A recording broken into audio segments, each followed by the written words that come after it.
اخطر تعذيب هو فاش كتعذب راسك براسك بدون شعور.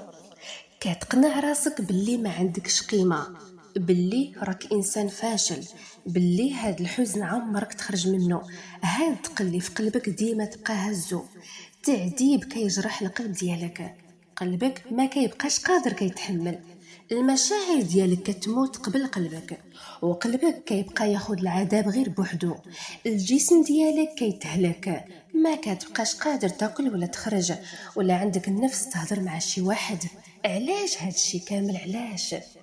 دير في بالك بأنه كلما تلقيتي الضربات من الحياة كلما غتزاد قوة وتحمل، ومهما طال هاد الألم والحزن اللي كتعيش فيه غيجي نهار اللي غيزول وغيولي مجرد ذكريات اللي غادي تذكرها وتبتسم للتفاهة ديالها، وما ديرش بحال هذاك اللي حرق بيتو بسبب حشرة كاينه فيه. بمعنى ما تكرهش حياتك بسبب شخص ما او شيء ما.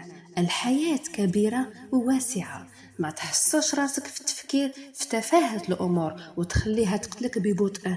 عيش حياتك بسعادة بأمل، وحتى إذا كان اليوم تعيس كن متأكد أن غدا ستشرق الشمس. الأمل تنسيك كل الألم اللي دوزتي. ربي كبير، الحمد لله.